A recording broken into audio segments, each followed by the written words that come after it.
So, Ricky and Johan Lotte were murdered in their Westville home by their kids. What the heck happened? Hello, how are you? I'm fine. Welcome to my channel. Thank you for joining me. I am Pam Reddy, and welcome to my first ever true crime video. And of course, a happy new year to everybody. Hopefully 2021 is better than 2020 because we need it, right? For my first ever true crime video, I'm going to be speaking about the Lotte family. This story mainly revolves around Nicolette, the older sister, and you will see how the entire family gets involved. However, it's a very tragic case, so unnecessary. It's crazy how one can influence the other, and you will see what I mean as we go on speaking about this case. However, let's not jump the gun, let's get straight into it. The Lotte family was a family of 5. Johan Lotte was the dad, who was 53 at the time of his murder. He was a manager of a chemical plant. Some reports say he was a chemical engineer. And Ricky, mom, was 52 at the time of her death, and she was an Afrikaans teacher. Johan and Ricky had 3 children: Nicolette, Hardis, and Christelle. They of course loved their kids. They gave them as much as they could. They were a well-off family, and all kids were students. Nicolette was a music student and a bass guitar player. Reports don't really specify on exactly what Christelle and Hardis was studying, unless I missed it, but when I looked I didn't quite find anything. And this family of 5 lived in Westville, which is not far from where I am in the city of Durban. Now, Nicolette was very troubled. Okay, she had a lot going on, especially mentally and spiritually. Nicolette spoke about being spiritually attacked or spiritually raped by a tokolosh. Okay, and which is quite bizarre for somebody to, say that they're being attacked in this way. She also felt like the domestic worker of their home was bewitching her. Now, Nicolette spoke of dried dead frogs, pig's fat, and a chicken foot being used in their domestic workers' witchcraft. Nicolette also mentioned the fact that their domestic worker would take strands of her hair from the shower. She would take strands of Nicolette's hair to use in her witchcraft. Nicolette did tell her mom, Ricky, that, you know what, Mom, I'm having a hard time. I'm being spiritually raped by this spirit or demon or tokolosh. I am having a hard time. The domestic worker is trying to get at me by bewitching me. I need some help. However, Ricky did not quite take it seriously. Ricky thought, Nicolette is just wanting attention, so I'm just gonna send her to a psychologist, which is what her mom organized for her. Nicolette also visited different churches around the neighborhood. She visited about 8 different churches where she would seek help, seek prayer to get prayed for, because she really wanted these spiritual rapes to stop. She couldn't sleep. It was really messing with her mentally, spiritually, of course, so she really was desperate to find a way to get this to stop. Finally, she landed up in Phoenix, where she was at, let's say, like a house church service. I guess they were having like a little mini service in this woman's house, the same woman who was praying for Nicolette. And at that house meeting or house church meeting, she met Matthew Naidu. Okay, so Matthew Naidu was the friend to this woman's son-in-law. So Nicolette met him at that point, and she did not really like him that much. She found him annoying. She found him loud. She was just frustrated by his presence. I guess from how she explained it, it seemed like, he was loud just to get attention. That's just my assumption. That's just how I took it. But she kind of avoided Matthew because she had been going through a lot. She's dealing with the spiritual thing that she's trying to get rid of. So she really did not want to deal with Matthew's drama. However, her annoyance with Matthew would not last long because they would eventually end up talking, and after an SMS that Matthew sent to her, they would eventually meet up in person and spend more time together. Now, once Nicolette and Matthew got close, they got very close because Nicolette started confiding in him and telling him all her problems. She was just letting it out. He was a good listener, and yeah, he was a good listener. And so she told him everything about the spiritual rapes, about how she feels she's being bewitched. And Matthew told her that, you know what, God sent him to help her specifically. And that's not all. Matthew also told her that he is the third son of God. I mean, red flag. And of course, Nicolette's spiritual rapes stopped only once she started being intimate with Matthew. So Nicolette, of course, was like, oh my gosh, prayers answered. And eventually they actually got engaged, Matthew and Nicolette. Now, Matthew was not from a well-off family. Some reports describe his family to be poor. He came from a poor family, whereas Nicolette, came from, they had finances. They were wealthy and very well off. And to Nicolette, meeting Matthew and having Matthew be exactly what she needed was her way of getting out of Westville. She just couldn't take her mom. She would say that her mom just frustrated her. They never got along at some points, which is normal, mother-daughter riffraff. But, Nicolette felt like, I just need to leave. I need to get out of here. I'm being tormented. Let me go. Nobody's taking me seriously. Let me just get out of here. And Matthew was like her perfect fit, exactly what she needed at that point. Now, as they began dating, Matthew started speaking badly about Nicolette's parents. The thing is, Nicolette and Matthew would spend time at the house. Matthew would come over, sometimes sleep over. Johan, Nicolette's dad, did not like Matthew from the get-go. He was not feeling Matthew's vibe. Ricky, on the other hand, did like him. However, as time went on, she started getting wary of Matthew. She was not feeling him anymore, until eventually she also just kind of disapproved of their relationship. So because of this, Matthew knew that the parents were not a great fan of his. Matthew would tell Nicolette that her parents are out of line and are abusing her. He said that Nicolette's dad has sexually abused her, which is wild to me.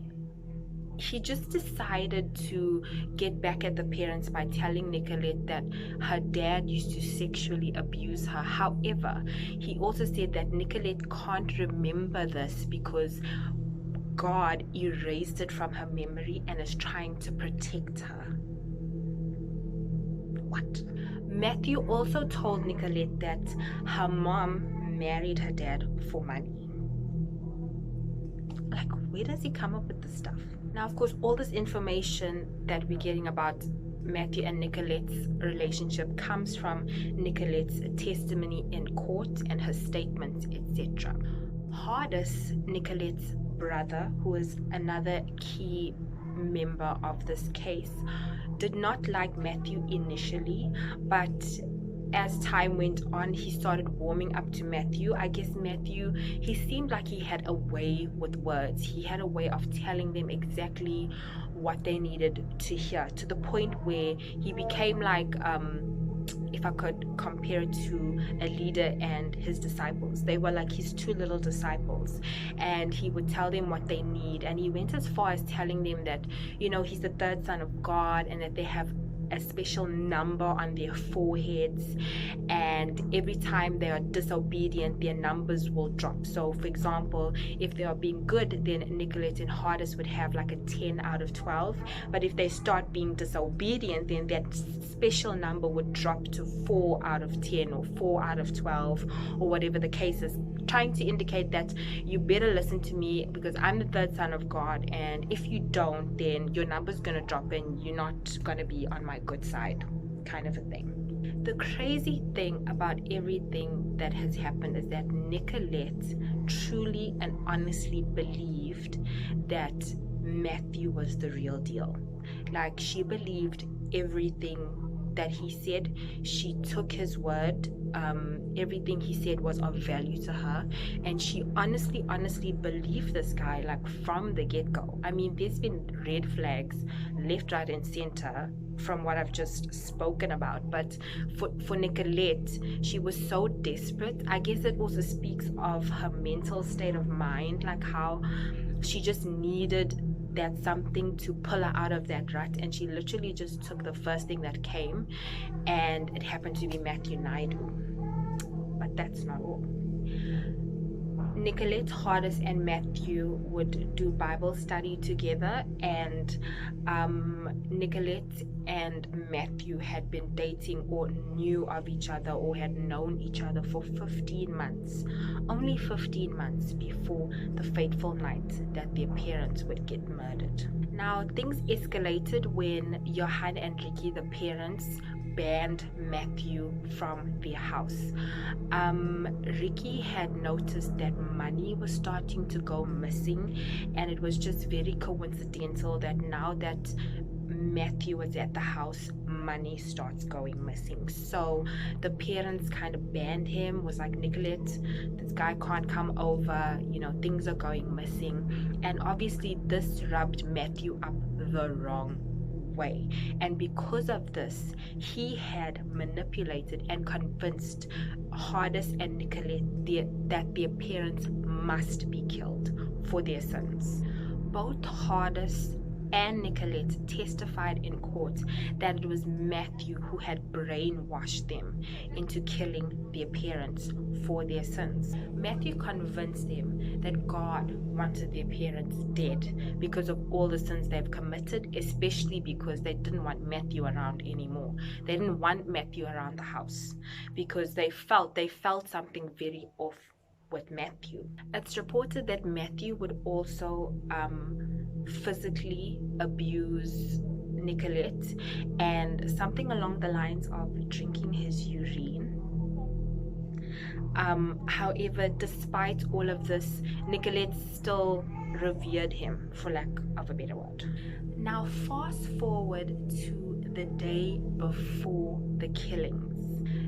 Matthew had told Nicolette and Hardis that they should pray because their parents were condemned to death.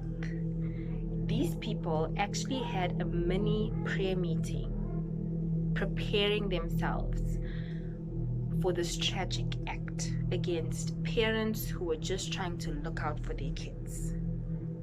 It's wild. Now, according to Nicolette and Hardis, the plan was to use a stun gun on their parents and inject air into their veins. Now, injecting air into one's veins induces a heart attack. And obviously that way, if an autopsy had to be done, they would say, okay, victim died of a heart attack. However, things did not go as planned. But let me just start from the beginning. On the night of the 19th of July 2008, now some reports say 18th of July, some say 19th of July. I don't know why, but I chose the date the 19th of July because that was the date used for most of the reports that I read regarding this case. So on that fateful night, Nicolette and Hardis were ready, and they had lured their mom into the kitchen to have a cup of coffee. So Nicolette is like, making small talk, just trying to bring her mom to the kitchen where they could do what they need to do. And at that point, Johan, their dad, had gone up to bed and just retired for the night. It's sleep time. So once Ricky was taken or prompted to go to the kitchen, that was when Hardis got the stun gun and wanted to electrocute her. However, the plan backfired because instead of pressing the correct button to electrocute or taser Ricky, the flashlight came on. So obviously that kind of let Ricky know what was going on, because she was like, what the heck? And that caused a struggle between the siblings and the mom. However, Nicolette pushed her down, held her down to the ground, while Hardis was electrocuting her, tasering her while she was on the ground. But however, she didn't quite die. She went unconscious, and they kind of panicked. Now at this point, Matthew was reported to be at the Pavilion, which is one of the malls in Durban. Now where they lived in the Westville area was the same area that the Pavilion was in. So once they had finally subdued Ricky, Nicolette decided that they don't know what they're doing. They panicked, so they decided to go and get Matthew from the Pavilion to come back to the house and try sort out this mess, because obviously they had never killed anybody before. So Nicolette decided to get in the car and rush to Pavilion, where she would find Matthew and bring him back to the house. Now when Nicolette rushed back with Matthew, he saw that the mom wasn't dead as yet. So according to Nicolette and Hardis, Matthew said, okay, you know what, you guys failed, you just had one job. He instructed Nicolette to get a knife and stab Ricky at 3 different spots of her neck. So reports say that Nicolette was like, okay, he told me to get a knife, and Matthew said stab here, here, and here, instructing her exactly where to stab so that her mom actually dies, which is, it's so mind-blowing to me. And also, while all of this is happening, Mr. Lotta is still sleeping in his bed. It's just wild. So Nicolette did as she was instructed, got the knife, stabbed her mom in the neck and in the chest, and she bled out and only died 15 minutes later. But this is what wrecked my brain about this entire scenario. So while Nicolette had gone to fetch Matthew, Hardis was on top of his mother that entire time. So it took about 15 minutes for Nicolette to go to Pavilion and come back with Matthew, and that entire time he was on his mother, holding her down. Let's just think about that. And Hardis is just sitting on her. he is on her, like holding her down, making sure she doesn't move, gain consciousness, or whatever the case is, just making sure that, you know, they are able to get her by the time Matthew and Nicolette come back to assist further. Now, Matthew was very frustrated about the plan not working as smoothly as he had hoped. So he decided, you know what, just Hardest, you go get your dad, go to his room, and you know he needs to go. He needs to die as well. Nicolette and I will go back to the pavilion. So obviously he was at the pavilion to, you know, create an alibi, you know, and they made sure to go to stores that had CCTV so that there's proof that they were at pavilion at the time that the murders were happening. So Matthew was so frustrated at Hardest for failing to do the one job that he had given him that he said, after you have strangled your dad or after you have killed your dad, you need to go with God, kind of insinuating that Hardest needs to kill himself because he failed, so you may as well die as well. So off they go, the two lovebirds. They leave for pavilion, you know, Nicolette and Matthew, they leave for pavilion, and Hardest goes to his dad's room where he is fast asleep and gets an electric cord. Now he gets the electric cord, and just as he was about to strangle his dad obviously wakes up, because I guess he felt like somebody has just entered the room. You know, you kind of know when, like how you know somebody's behind you. So he wakes up at that point, and because he got up, there's a struggle between Johan and Hardest. So they fought, and you know, Johan was trying to defend himself.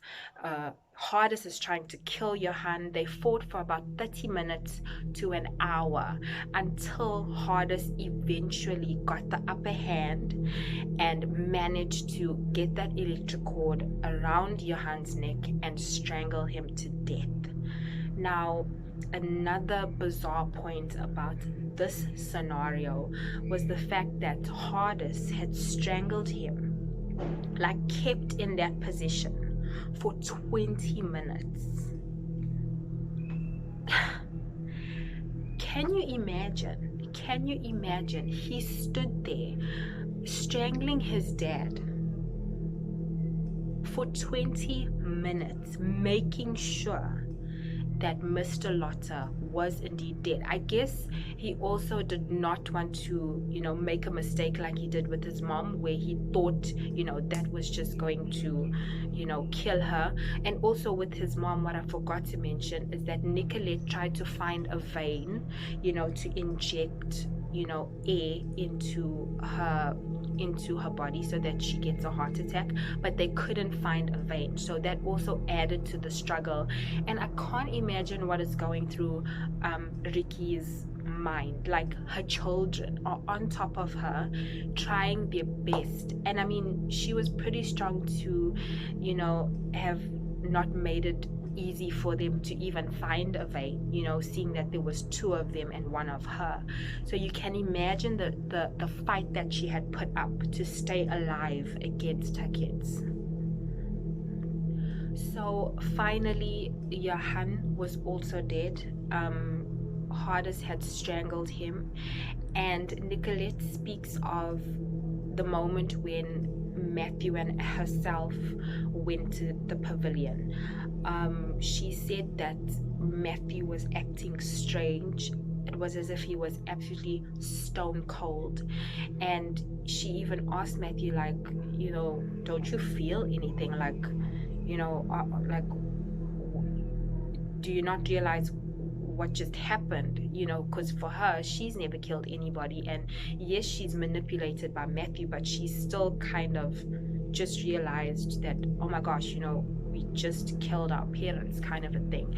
And when Nicolette was asking him, like what the hell is wrong with you? Don't you feel anything? And he said that he doesn't feel anything because he's not human. Nicolette also spoke about Matthew having different personalities, 300 personalities. I may be super exaggerating, but she did say that Matthew had different personalities, and yeah.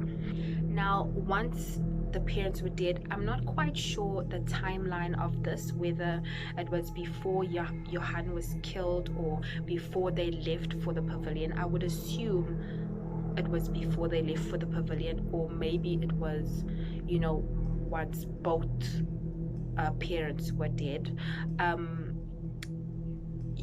Matthew would ask Nicolette to go check on her mother to make sure that she's dead, and Nicolette would do so. However, with every check, she would stab her, so as to make sure that she is triple dead.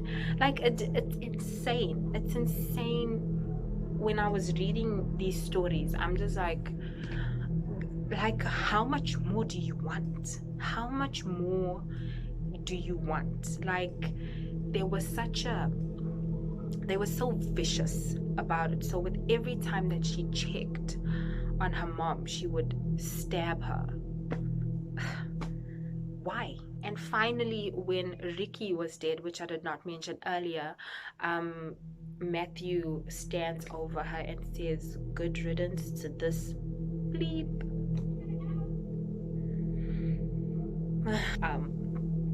But all of them were kind of just sitting there, like as if they were waiting for an Uber driver, And upon the detective arriving on the scene, he realized that he actually knew this family. He had known them before this tragic night. So apparently, Johan Lotta had reported, complaints about receiving intimidating messages from an anonymous person. 6 weeks before the murders, Johan would receive threatening messages, threatening his life from some unknown number, and he had reported that to the police. Poison had been thrown into Johan's whiskey before, but he luckily survived that.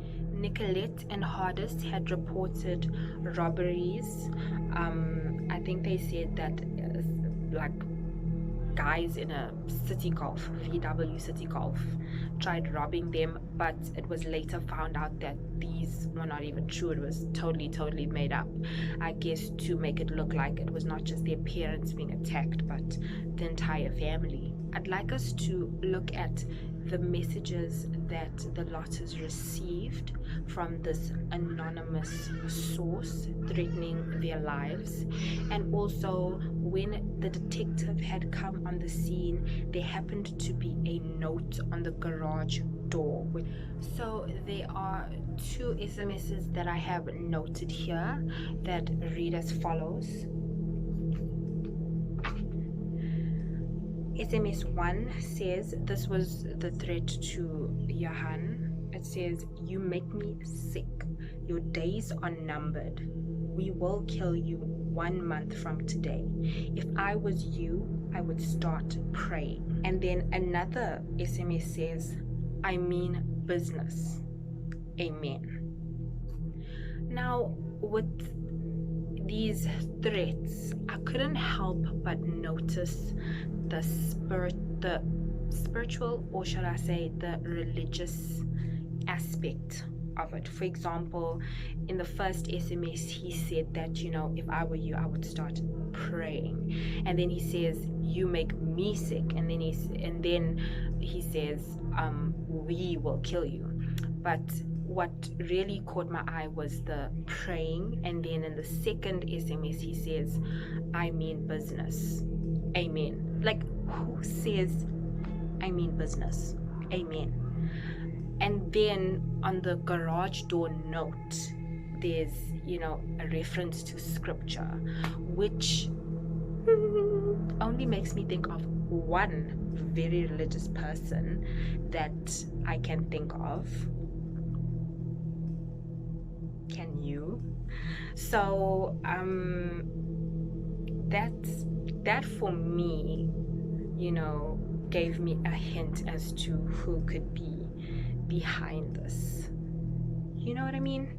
Now, of course, when police arrived, Nicolette and Hardis just spilled everything. Just 24 hours later, they had written on their statements exactly what happened, and they said if it wasn't for Matthew's manipulation and pressure, they would have not murdered their parents.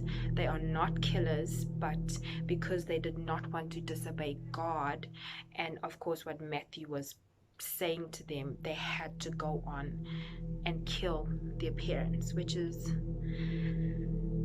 so unfortunate. They didn't want to, but because of this one influence, they did it. If this one influence was not in the picture, their parents would still be alive today and they would not be stone cold killers. Like, it's mind-boggling. So of course they were charged with murder. Nicolette was sentenced to 12 years in prison. Hardis was sentenced to 10 years in prison, and Matthew was sentenced to life in prison. So Matthew, they all pleaded not guilty. Matthew still maintains his innocence. He says he cannot feel remorse because how can he be sorry for something that he did not do? Of course, Nicolette and Hardis, they are very regretful. And they said that in court, Nicolette was more of the reserved one, looking down, whereas Hardis was kind of like an emotional wreck. And they seemed like they were genuinely sorry for killing their parents. And when the case was going on, Nicolette had suspected that Matthew's mom was in on it. However, Matthew's mom denies this, obviously, although she did say that Nicolette had or would say that she wanted to kill her parents. She made it seem as if Nicolette would say this on various occasions, that she wants to kill her parents. However, Nicolette argued this and denied this because she said that if it were true, why did Matthew's mom not report this to the police or report it to her parents, give her parents the head up that, hey, your kids want to kill you, or your daughter keeps saying that she wants to kill you.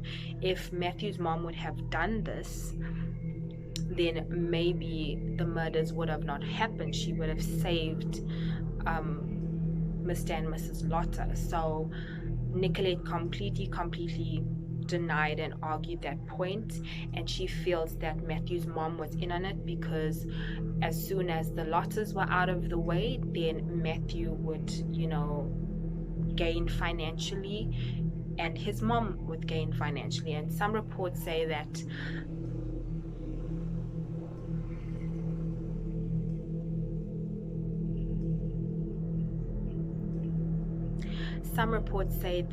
Nicolette was just going to give her inheritance to Matthew, like not even consider herself. She was just going to pass it on to Matthew and he can just live life to his fullest, I guess, with the Lotta's money. Nicolette was released in 2020. She was released on parole, and she actually got married while she was in prison, and she is currently living with her husband Rion. Hardis was released in March 2018. I believe he had good behavior, so he was released and is living with a family member, and he happens to have an active Facebook account. So there you have it. Matthew is of course in prison for life, and he still maintains his innocence. He still says that he had nothing to do with the murders, so why in the world is he in jail? But he was given the harshest sentence, of course, which is life. I still feel like the siblings got, like, that's not a lot of years. I don't know, some of you may disagree with me, but that's not a lot of years. Like, these murders were long. These murders were, you know, there was a struggle. Their parents felt those murders. It wasn't just like a single gunshot and died instantly. No, both mom and dad struggled before they actually died. So I felt like 12 years, 10 years was not a long time. However, the judge considered that the siblings were in jail for 4 years awaiting their trial. So that's why their sentences were light. But I mean, even if you add the 4 years on top of the 10 years that Hardest got, it's 14 years. That's still not a long time. I mean, I don't know. That didn't sit well with me. And Matthew will only be eligible for parole after 25 years.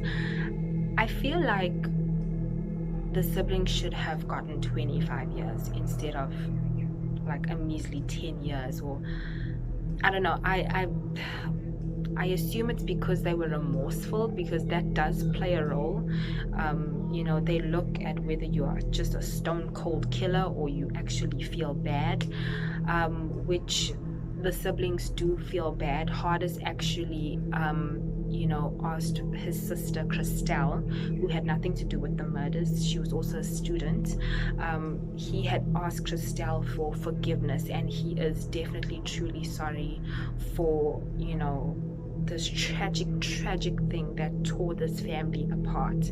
And Rion, Nicolette's husband, feels that, you know, everybody deserves a second chance, and, you know, they kept in touch via letters and stuff, and then they were allowed to be married in prison, and of course after her release they were able to live together. So it's such a crazy thing to happen to a family, a great family. Of course, every family has their ups and downs, but for it to end this way is just insane.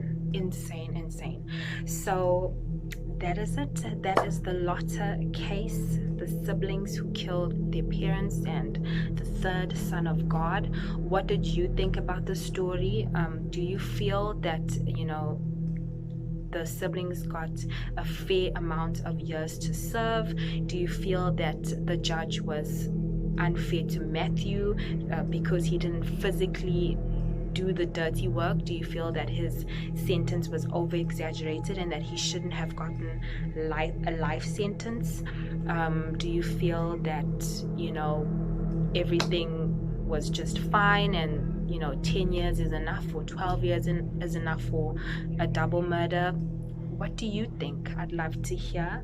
But that is the story of the Lottas, and I will catch you on my next video. And be sure to subscribe, like, share, comment, click the notification bell so that you'll be the first to hear about my next video, which are uploaded every Friday.